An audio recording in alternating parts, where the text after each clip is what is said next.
So I want to introduce our headliner speaker today. She is a personal mentor, spiritual mentor of mine for years. And the moment that I first heard her speak, it was literally transforming me. It was almost like I came home, to language and to words and to constructs and paradigms, putting words, simplicity into complex emotions, how she describes things. And I just knew that I wanted to learn more, and I wanted to study under her, and I wanted to just continue to be on the path of living present and living in harmony with others and having great relationships. And so tonight we're here because we want to talk about how can we be adults and live and be in relationship with others. And that can be a lot of different kinds of relationships. And when we get stuck, what does that look like? And what's our toolkit to do that?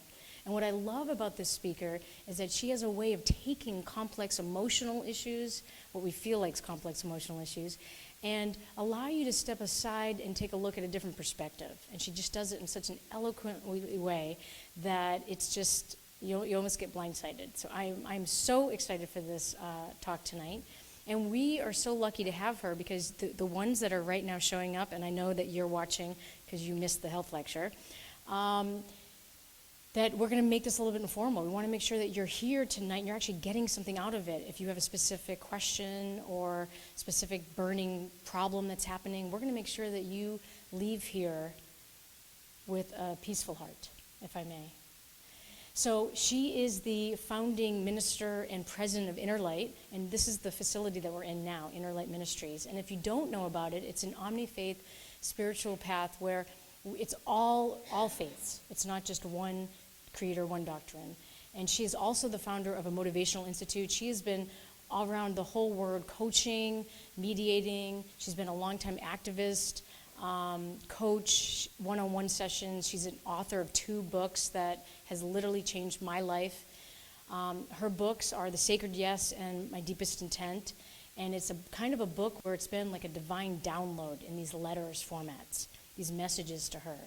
And what's great about the books is that it's a resource where you can just kind of open up a page and read that one page. It's phenomenal. I definitely recommend you looking into it. So without further ado, I want to introduce Reverend Deborah Johnson, Conscious Relationships 101. That's what I like to call it. Come on up.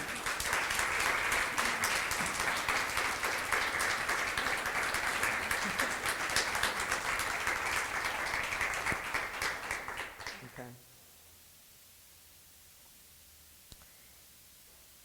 Relationships are the most wonderful laboratory for life. We're all in them, and we're always in relationship.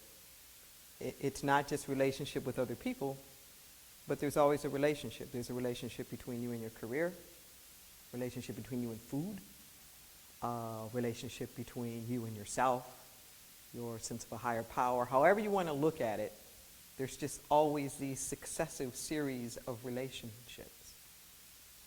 There's nothing static about them. They are very fluid. And I want to talk to you a little bit first about life and just how life works. There's nothing linear. And I want to start there because we have this idea sometimes of our life progressing. And if we're working on a certain issue, we get to a certain point with the issue, we move on, we leave certain things behind, never to see them again because we've progressed. We've moved on. In our very linear way of thinking, we're always trying to get somewhere. There's some destination or whatnot that we have in mind. And the first thing that I want to say is that life is a journey. It is not a destination. There is no there. There's no place to arrive. It is a constant journey. So, settle in. Don't be so anxious to get to someplace else as though there's something someplace else, like that grass is greener. There's going to be something over there. Everything is available everywhere, all the time, and that includes right where you are. And wherever you are in your life is meaningful, it's purposeful, and there are lessons to be learned right there. Okay? So not only is it not linear, life is cyclical. It's not linear. Everything in life is orbiting. Everything in life is moving in circular patterns. There's no distinction based upon size or magnitude. So the exact same things that I am saying are applicable to what's happening in your own body temple as it is what's happening to the greatest galaxy out there. Everything is moving around. Everything is moving around in circles. Okay? So just think about that for a moment. So even what we call linear is a succession of cycles.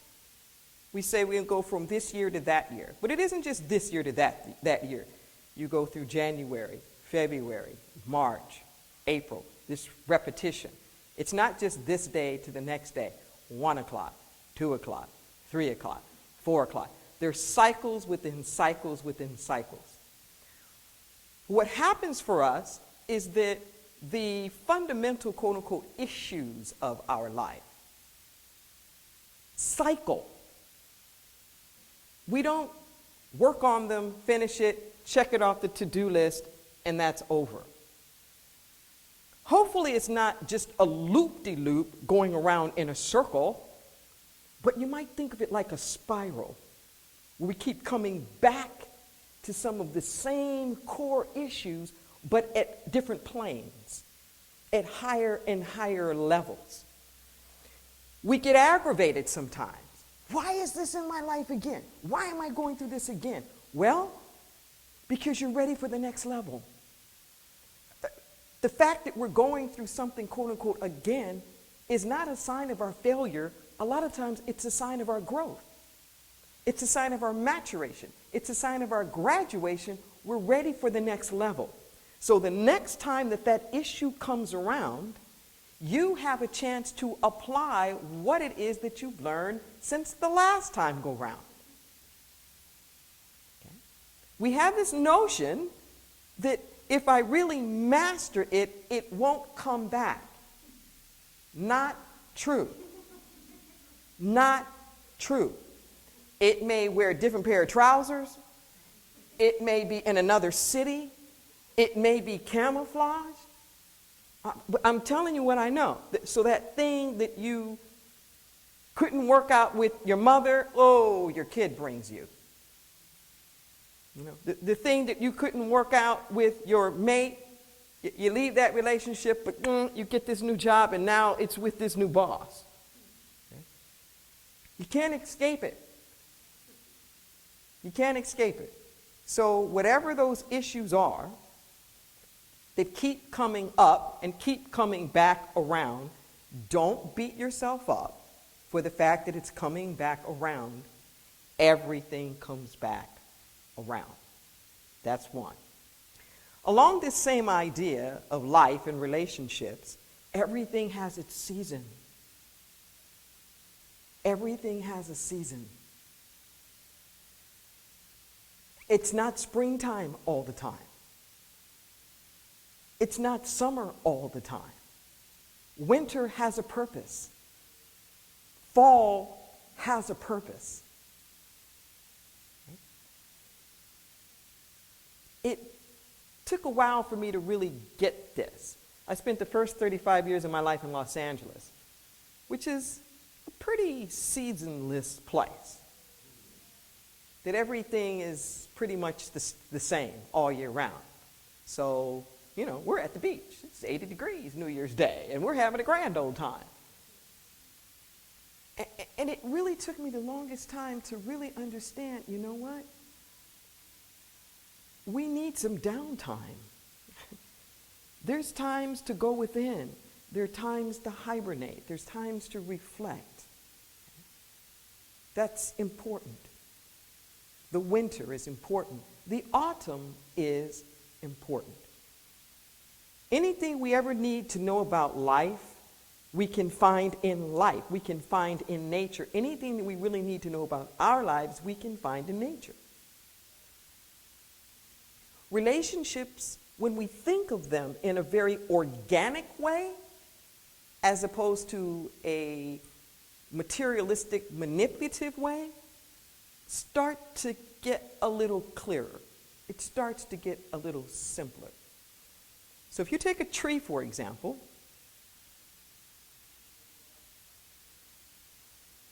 starts with a seed, yes? Seed gets planted, yes? The seed grows roots before it bears fruits. We live in a very microwave, popcorn consciousness. I want it now. I want it instant. I want to look at some results now. Okay? But most things have a period of gestation or germination. They don't just instantly sprout from conception to full blossom. Okay? There's things that are happening. And just like it's happening with a tree or something or a plant, there's something that's happening subsurface. That's how it is with us. There are things that are happening within us that aren't necessarily visible to the naked eye, but it's activity that's happening within us. Okay? When you look at a tree, and as a tree goes through its seasons, a tree doesn't hang on to all of its limbs. A tree doesn't hang on to all of its leaves. Okay? There's some trees that are more deciduous than other trees. Some trees are more evergreen than other trees. Some of your relationships are deciduous.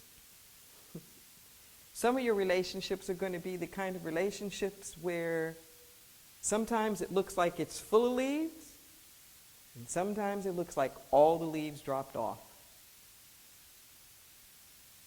And the deciduous trees don't just drop off some of the leaves. They drop off all of the leaves. And they start with a fresh new start in the spring. You could make the mistake and think that just because the leaves are falling off that it's dead. It's not dead. It's just going through a season. It's going through a cycle. When you look at a tree branches in many different directions. Not only many different directions, but seemingly opposite directions sometimes. But that's what gives the tree its beauty. That's the tree what gives it its symmetry. And if you were to look at the structure of the tree, it would look like it's kind of madness are all over the place. You have limbs, and then you have limbs growing out of limbs, and this one's going this direction, this one's going that direction. And so it is with our life and our relationships. You can be going this direction, and all of a sudden something is pulling you and saying, well, you know what, this is fine, and you need to go over here too. There's some path over here. Well, it's nice that you've been relating to these kind of people, but you know, there are these other kind of people, you know, over here. That's part of what happens as we age. There were some questions about that. That things are blossoming and they're ripening at different times. And it's okay.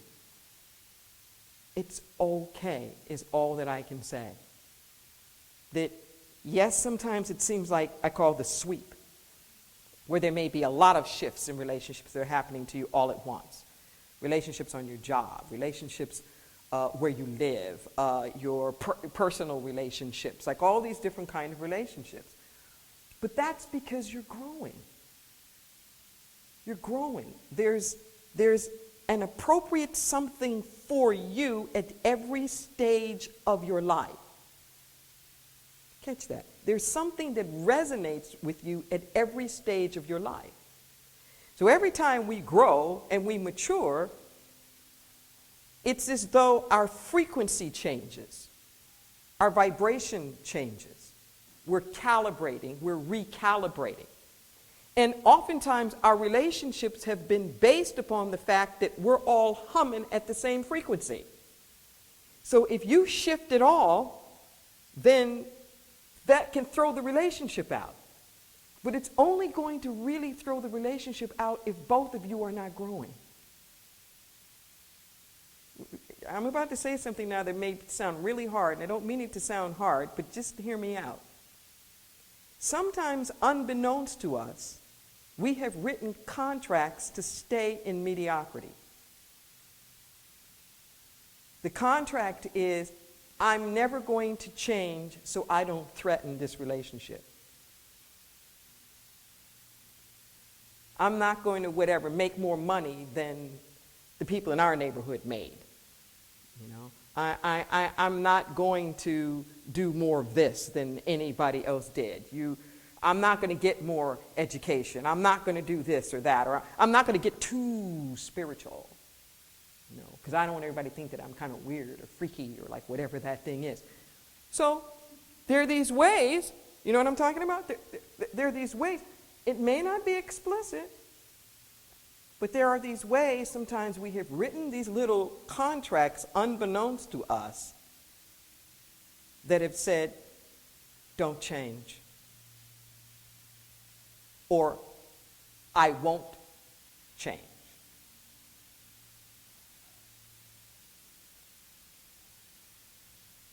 Trust life. Trust life. When you shift, yes, things are going to shift. But it gives it a chance to get into balance.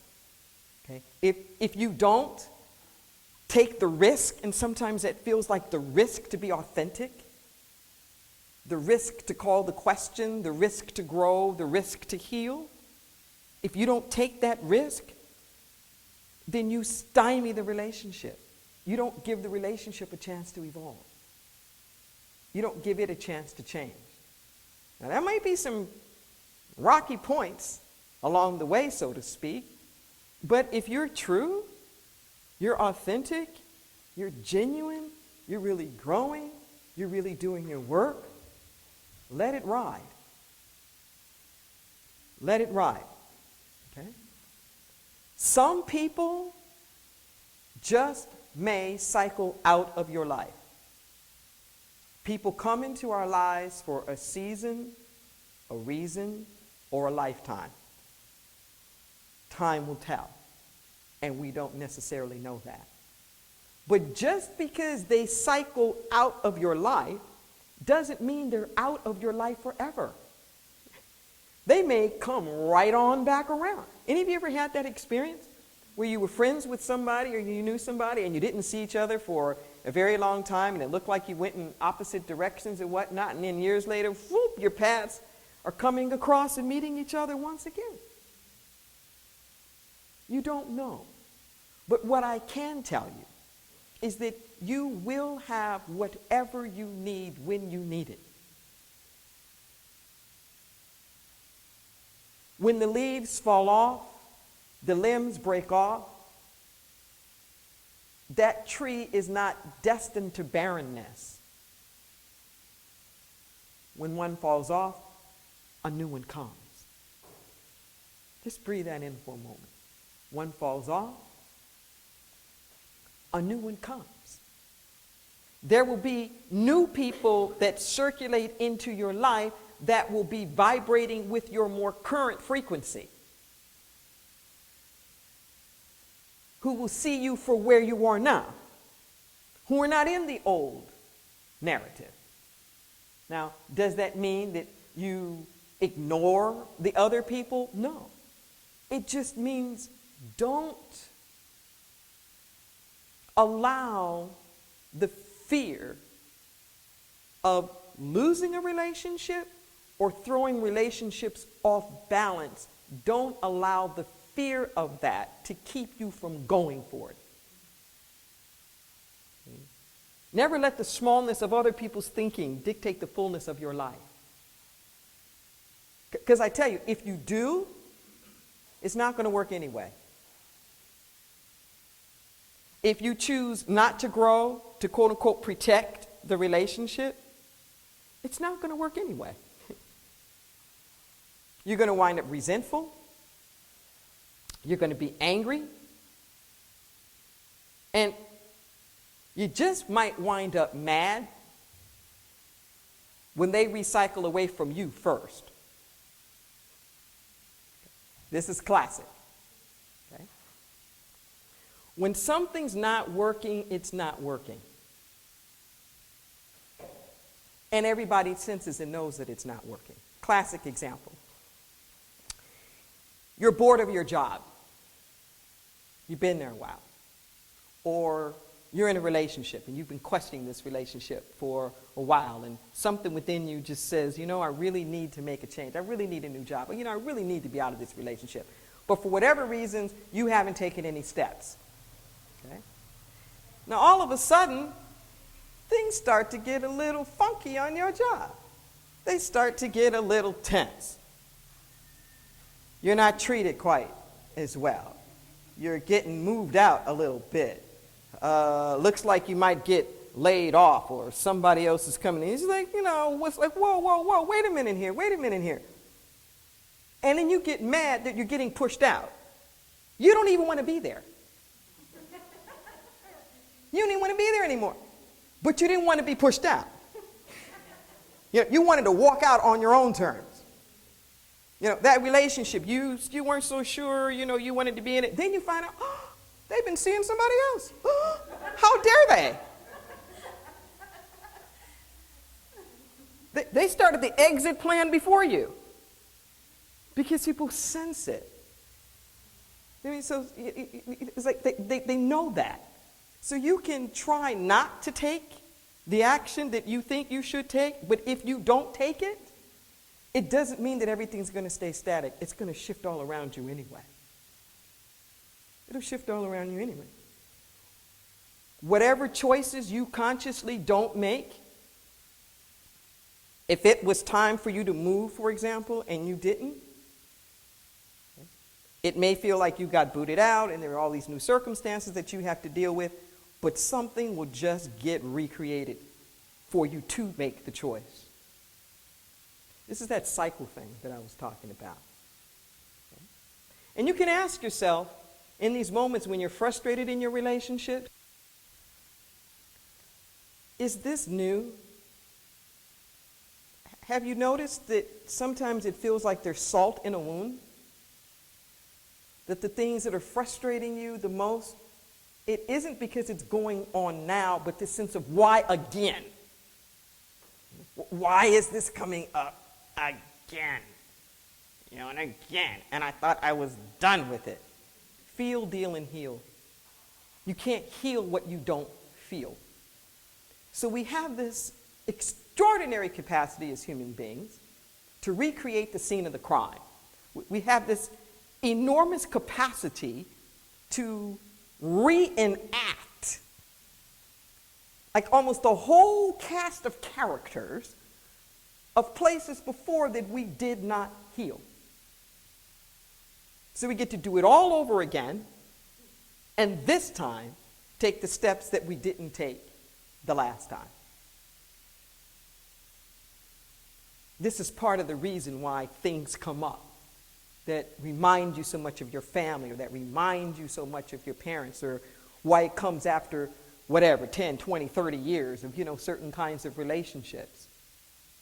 But now it's time for you to take the step that you never took before. Does this make sense? You know, you needed to speak up for yourself. You never learned how to speak up for yourself, so you're busy making everybody push you out. But there will come a time when you have to learn to speak up for yourself. That's what will happen.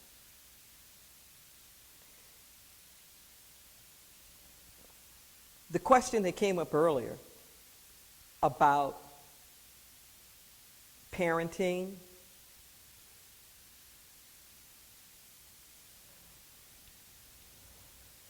it's like our children have a radar. It's like a 6-cent radar of the places where we're not healed. They just, it's like somebody gave him a little playbook.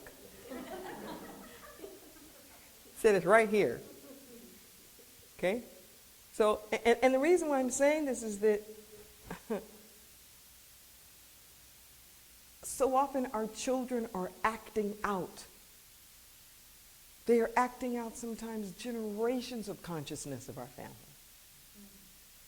They're acting out the stuff we didn't heal with our siblings, the stuff we didn't heal with our parents or whatever. And it's like, here it is again. Right in front of me. Right in front of me. Isn't this interesting? And if you breathe through it, if you really breathe through it, and don't blow a fuse, oh, it's my kid doing this, and I never thought I'd go through this, and how dare they? It just, let's go, what is the lesson here? What is the learning for me? We get to choose how hard or how easy it is.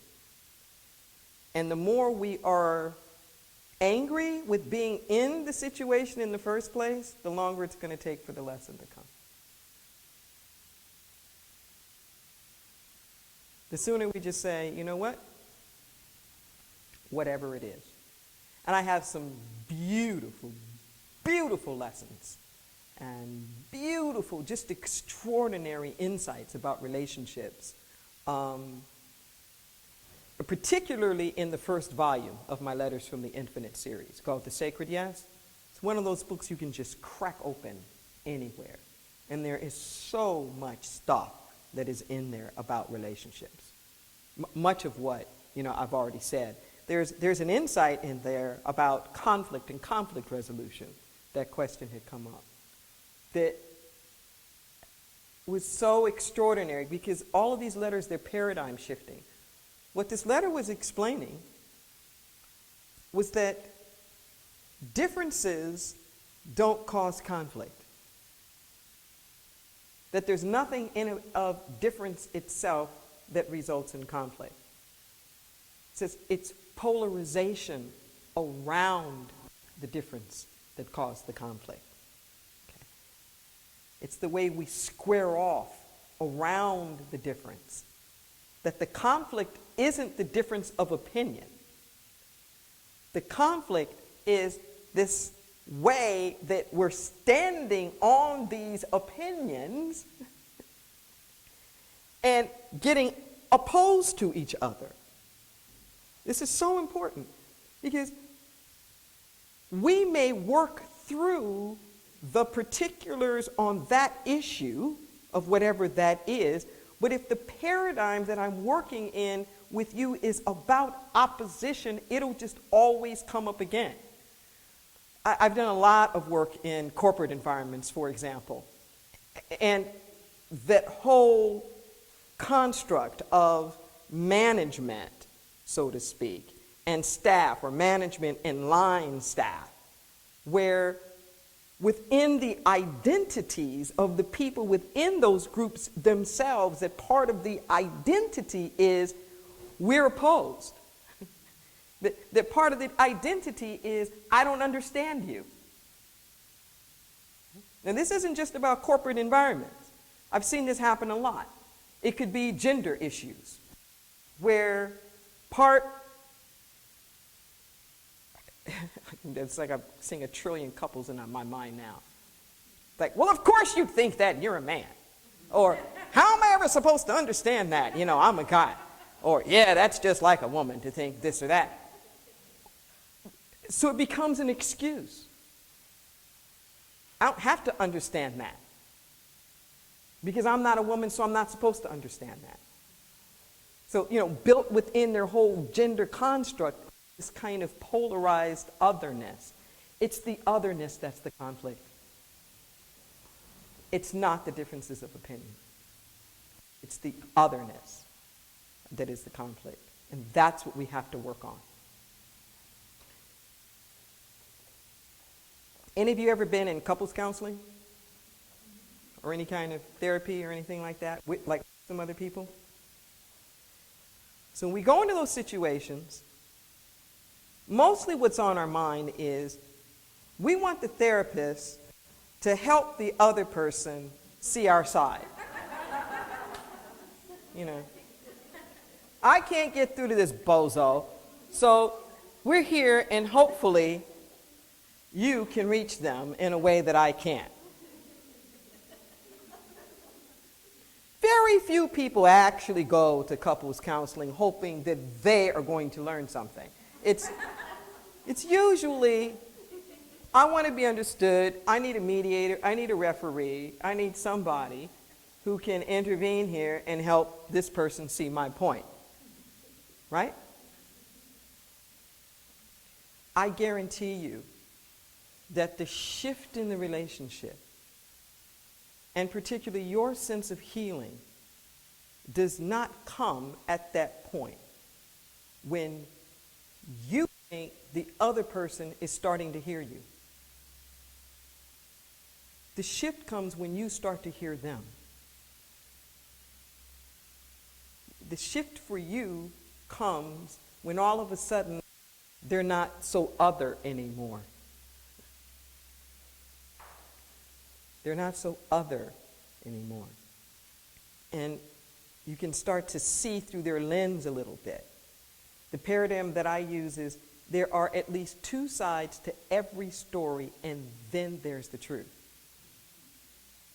I learned that from my mentor, Michael Bernard Beckwith. At least two sides to every story, and then there's the truth. Okay? The more I'm digging in to my side and my being quote unquote right, the more I'm not seeing the real truth. At least two sides to every story, and then there's the truth. I'll give you an example of what I mean. You mentioned about a preteen, okay, or a teenager. So let's just say my 15-year-old has taken my brand new car on a joyride. And she and her friends were drinking. And she totaled my brand new car. She took it without my permission. She doesn't have a license. I think by anybody's standards, they would say she's wrong. Okay? And I, as a parent, would have absolutely every reason to be right about punishing her and letting her know how wrong she was. Fair enough. You're 15, you're drunk driving, you crashed my new car, you're wrong. There's not a lot of discussion about that, right?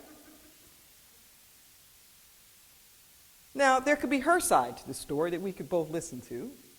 Okay? But then there's a truth that's beyond all of that.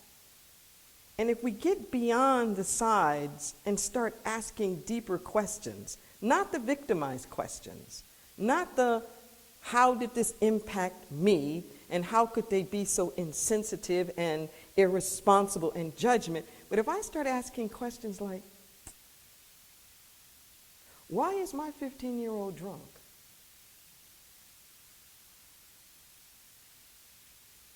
Hello. What is my 15-year-old doing drunk in the first place?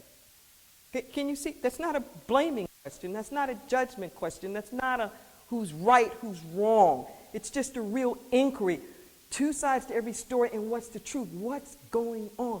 Why is my 15-year-old drunk? You know what? The answer to that actually might have something to do with me as to why my 15-year-old is drunk. But I'd have never heard it standing on being right. Was I right? Yeah, I would have been right. But would my being right have reconciled our relationship? Would my being right have brought a healing here? Would my being right have gotten to the core issues of whatever it is that's going on? No. No. Like, what do you want in the relationships? Do you want to be right? You can be right. You can be factually right and right all by yourself. But if there's any part of you that really wants connection, that wants reconciliation, this is going beyond just the ordinary you being heard, this person being heard, and you doing the dance off of what. Let go of both of it. What's the truth? Beyond either of us, what's really going on? And if you're willing to be that brave and that bold, you'll get some answers. Before I open up for Q&A, the other suggestion that I have, if you really want to be big and bold and brave in all of these relationships, is ask yourself the question, how am I them and how are they? Not the otherness, not the polarization, even the 14-year-old. How are they really me and how am I really them? Two things are going to happen. One, you're going to get a lot of insights. It's going to shift a lot of things. Two, you're going to get upset. As my mentor says, the truth shall set you free. First, it'll piss you off.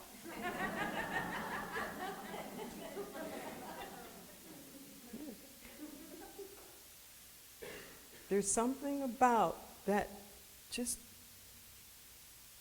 not getting into the otherness, not getting into the judgment, not getting to the who's right, who's wrong, but And that's, I want you to hear the question that I'm asking you to ask is even a different question than just the what's my part in this.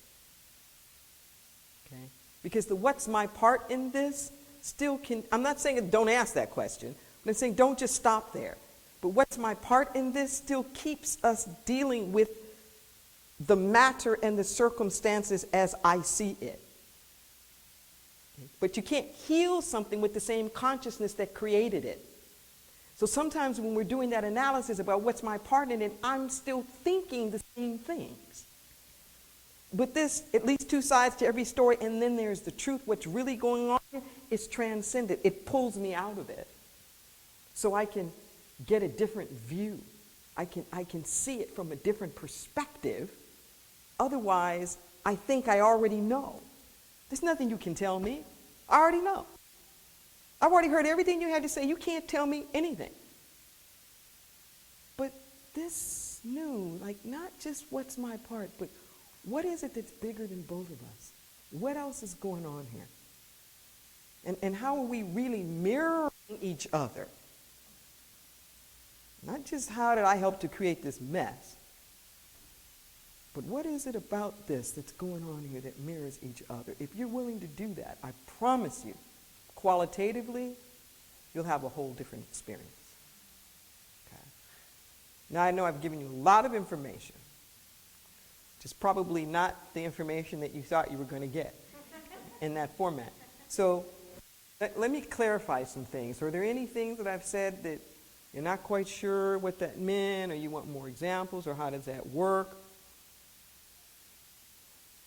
Or go into it a little bit deeper somewhere? Yes, please.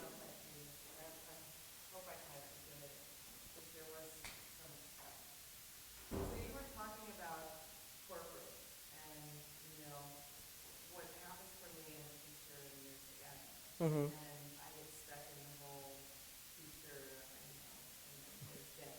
Yes. And I really appreciate you saying that because I really want to end that bitterness that I have around that. And so I guess my deeper question is what are the kind of questions that I might ask myself so I can see their truth, or where their truth is, see. I want to be able Yes. and not be so separate. Yes. Because at some point, I think I might want to be them, I might want to move up. I mean, that's kind of where I'm coming from right now. It's like, Yes. do I really, am I going to keep staying here? Yes. Or do I want to shift and do the change? Thank you for saying that. Thank you for just naming that so unashamedly. Remember I said earlier that we're in relationship to everything? And this is one of the big showstoppers. I find sometimes, particularly around issues with money, that so many people harbor ill feelings about people who have a lot of money. So there's this cross purpose. Is it, well, yeah, I'd like a lot of money, but I think so illy of people who have a lot of money, I don't want to be like them. So there's a part that's always sabotaging me to make sure I'm not one of them. I mean, this is insidious. It goes on in so many different kinds of levels. Okay? So one is just to have the courage. Have the courage in your mind to take off the labels, to take people out of the box. Okay? How am I them? How are they me? If you just really ask yourself that question and really ask, what's the big win-win? What is the big win-win? I've done conflict resolution for years professionally. And you know what? This may sound really crazy, but so often all the parties are thinking the same thing about each other.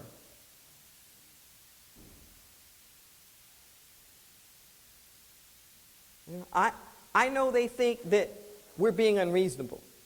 And the other one, well, they think we're being unreasonable. You know, they think that we're just in this for the power. And the other, well, they think that we're just in it for, it's like everybody's doing like all the same projections, all about, it's amazing. It really, really is. But if there's any part of you, because you know what? I'm willing to bet that none of those people in administration and education skipped being teachers. They were teachers once. When we're raising teenagers, we were teenagers once. We act like teenagers is like another species. But we're all teenagers at some point in time. Can you feel that? So there's a disconnect there. If we've got issues, remember the organic thing? That if we have issues about a tree at certain stages of the tree's life, what's that? Now, I'm not saying you're going to be the most popular person amongst the teachers, but I guarantee you that you'll shift and you'll start to get ideas and you'll start to see ways, and there will be collaborations, and there will be things that happen that nobody else was receptive for. Mm-hmm. Yep. Good question. Are there other points of clarification or anything anybody wants? Yes. Can we go back to those little contracts that we Okay. gave ourselves? Yes, the little contracts. Can you give us any tips on how to break them? Because some of what you're talking about, I can relate to. Well, I totally see myself in my kids. I think the issue that I personally have, and it's part of being a good this in front of everybody, but it's with seeing, I think it's my internal frustrations with stuff I haven't worked through with my ex, their father, after 2 years. I see him in them, so I think I can see me in them, and I'm cool with that. I can relate. I still feel like I can't believe I'm When they mess up, they're your children. so. What did your son do? I'm aware of it. It's probably half my battle, but we're all is well, and we're doing great. But and that's a total lie. But the contracts. Okay, so my shifting and part of I think that relationship coming to an end after 17 years, there was a little bit of you sort of touched on that. Hindsight and all this stuff, all wrapped into one, and then boom, it Yes. right? It's meant to be. But moving, because I think I'm having still going through this shift, and part of it has to do with business, money, and I'm so okay with making tons of money. So I'm just wondering if I'm having that contract with myself Mhm. subconsciously of not accepting that Mhm. ability to make a ton of money. Mhm. Because money is a brick, right? Mhm. That's it. The analogy of you can build a church with a brick, or Yes. you can throw a brick through a window. Yes. The brick doesn't care. Right. It's a brick, right? Same thing Mhm. with money.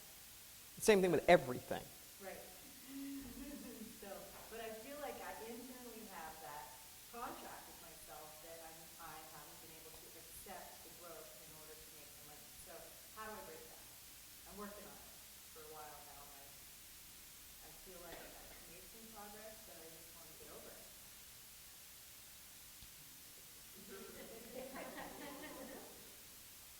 Settle in. Settle in, okay? Okay.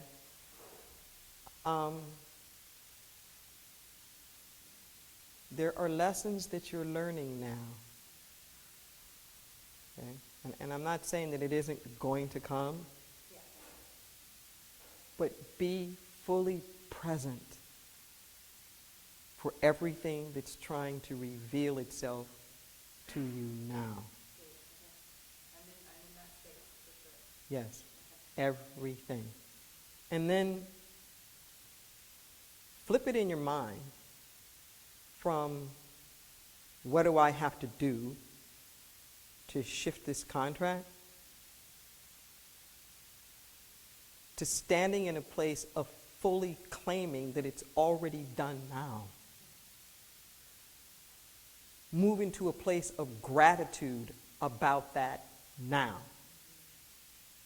Ask yourself the questions. What would I do if I were already there? What would I do? So I think that's the shift. I think that's the shift I've been feeling, and it's taking a little bit longer. It is. It's the journey. It's Yeah. the journey. I'm in it. Yeah. Okay. Thank you. Yes, it's the balance. Okay? Be willing to be who you are now fully without waiting for something else to happen. And what would you do? Where would you go? I mean, literally, like, who would your friends be? What would you be reading? How would you be spending your time? What would you be doing with your money? Just start moving in that direction now and reinforce that as much as you possibly can in your life. Visuals, audio, or whatever. So you start calibrating with that vibration. Not the vibration of how do I fix myself here,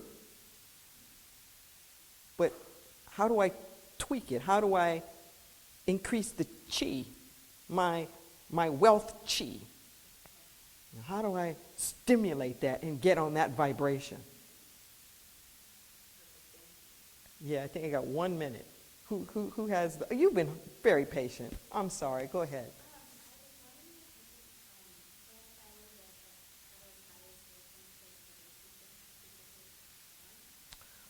Yes, that's very good. How to apply this to relationships with people who have passed on? Don't think of them as having passed on. And I mean that really literally. That everything is energy. Everything is energy. And the people who've passed on energetically can be just as present with us now. And sometimes, as strange as this may sound, the relationships can heal once they've passed over.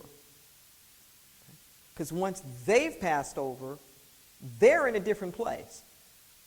There's different understanding. There's different, sometimes they come back in ways that make amends. They come back and try to reach out or whatever. You begin to see things differently. Okay? So, honestly, we in this society have gotten so far away from that. You know, more indigenous people are always calling in the spirit of the ancestors. They're always looking for some kind of wisdom. They're always looking for some kind of guidance.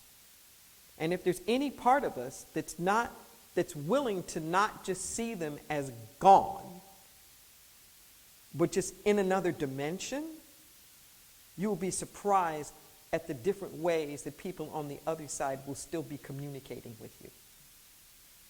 Signals, signs, little things that are like just between the two of you, like whatever that is, and you can heal a lot of stuff. You can really heal a lot of stuff. And I'd love to speak more about that, because how you handle those relationships can clean up the karma.